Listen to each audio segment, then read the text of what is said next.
Good morning, dear children.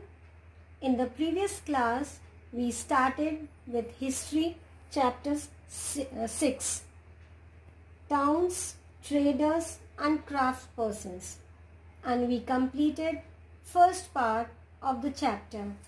In the first part, we studied about different types of towns, administrative towns, trading towns, pilgrimage centers, and the traders who traded through various cities, and also the craft person, the artisans, the weavers.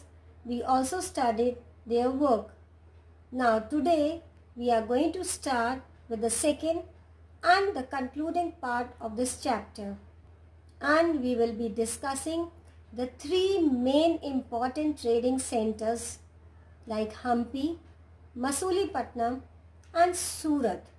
How the traders, they traded through these three cities. How these three cities became very famous in the olden times. Their trading work, their architectural work, and even the temples, how they are built and their structure. So everything in detail we will be studying about these three places. So children, let's move on to a closer look of these three cities, Hampi, Masulipattnam and Surat.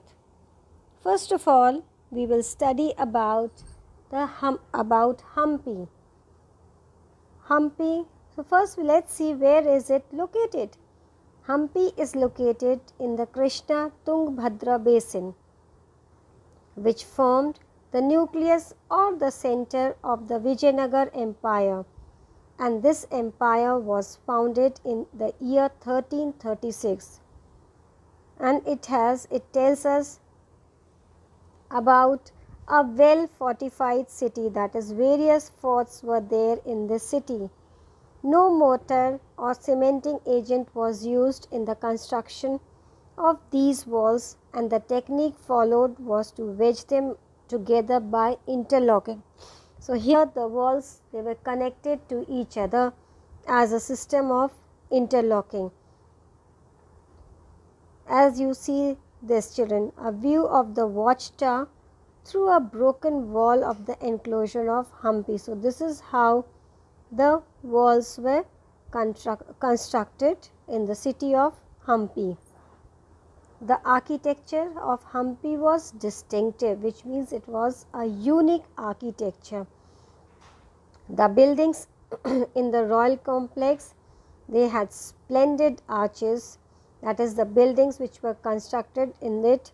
They had very beautiful arches, domes, and the halls with pillars with niches for holding sculptures. They also had well planned orchards. Orchards means the fruit gardens and pleasure gardens with sculptural motifs such as the lotus and corbels. In its heyday in the 15th-16th centuries, Hampi bustled with commercial and cultural activities. So Hampi was a very full-fledged city in the 15th and 16th centuries. It was a commercial and cultural activities was done. A lot of commercial and cultural activities was done in Hampi. Moors, it is a name used collectively for Muslim merchants. Chettis and agents of European traders such as the Portuguese thronged the markets of Hampi. So Chettis and agents, they were European traders, and such as the Portuguese, these traders were in large number in the markets of Hampi. Then temples were the hub of cultural activities, and Devdasis, that is the temple dances, they performed before the deity, royalty and masses in the many pillared walls in the Virupaksh temple. So this Virupaksh temple was the temple of Lord Shiv. The Mahanami festival known as Navratri in the south. It was also one of the important festivals celebrated at Hampi. Archaeologists, they found the Mahanavami platform where the king received guests and accepted tribute from subordinate chiefs. So Mahanavami was celebrated greatly. From here he also watched dance and music performances as well as wrestling bouts. So the king he welcomed the guests and accepted the tributes from the chiefs, and he also enjoyed the dance and the music performances.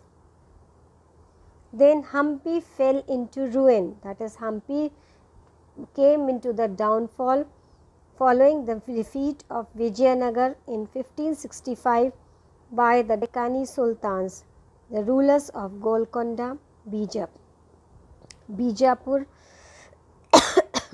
Ahmednagar, Berar and Bidar. So, Hampi came into the downfall in the year 1565 by the Deccani Sultans like the rulers of Golconda, Bijapur, Ahmednagar, Berar and Bidar. So, this is a chariot Vithala temple, as it is in the form of a chariot. So, it is known as the chariot temple. Now, a gateway to the west, Surat. So, let us have a closer look at Surat. Surat in Gujarat, it was the emporium of western trade during the Mughal period along with Cambay. So, presently it is known as Khambat. In the previous years it was known as Cambay and somewhat later Ahmedabad. So, Surat was the gateway, that is the main trading center with West Asia through the Gulf of Ormuz, and Surat, it also has been called the gate of Mecca because many pilgrim ships set sail from here. So, Surat is also known as the gate to Mecca because many ships they move to Mecca from this center only. Then Surat began to decline towards the end of the 17th century, and this was because of many factors. So, let us see what are the factors which was helpful in the decline of the Surat city. First, the loss of markets and productivity because of the decline of the Mughal Empire, control of the sea routes. Second, control of the sea routes by the Portuguese and competition from Mumbai, where the English East India Company shifted its headquarters in 1668. So, these are the various factors due to which Surat declined, and today Surat is a bustling commercial center. It is a very famous commercial center. Now, let us see fishing in troubled waters. Now, we will see about what is Masulipattnam. I mean, what all things took place in Masulipattnam. The town of Masulipattnam or Machilipatnam, which means fish port town, lay on the delta of the Krishna river.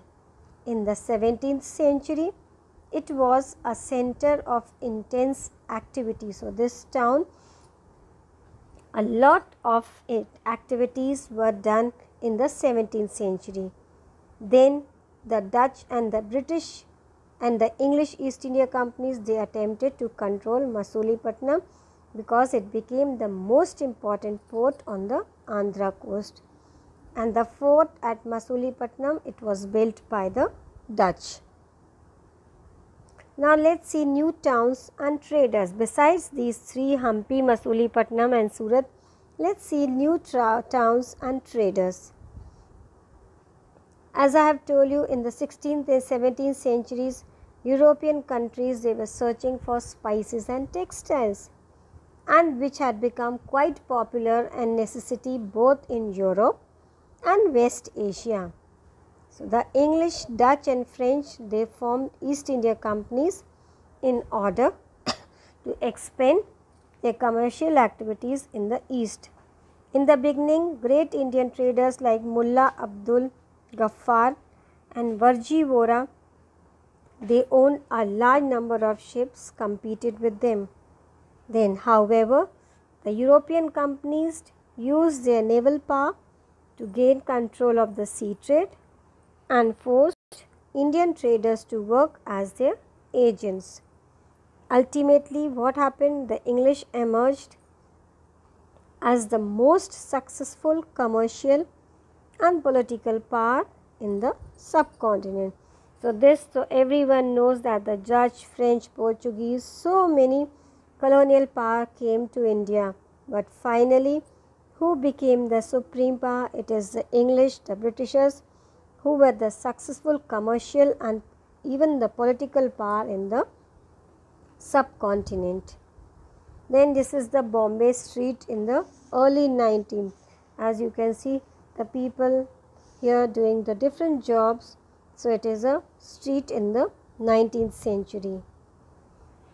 Now children, everybody knows about Vasco da Gama.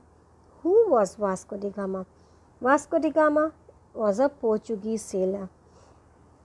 And who was those who sailed across the Atlantic to the African coast, went around crossing over to the Indian Ocean, and his first journey took more than a year. He reached Calicut in the year 1498 and he returned to Lisbon, the capital of the Portugal, in the next year. He lost 2 of his 4 ships, and of the 170 men at the start of the journey, and only children 54 survived. In spite of the obvious hazards, dangers, difficulties, the routes that were opened up proved to be extremely profitable. And as he entered the country, so many other colonial powers followed him, like the Dutch, English and French sailors. So we can say that Vasco da Gama was the first Portuguese sailor who crossed Atlantic African coast and finally entered into India through the Indian Ocean. And then behind him followed the English people, the Dutch and the French sailors. So that's all for today. I hope children you all have understood the explanation. Go through the chapter twice and thrice and try to understand it more thoroughly. That's all for today. Thank you. Have a good day.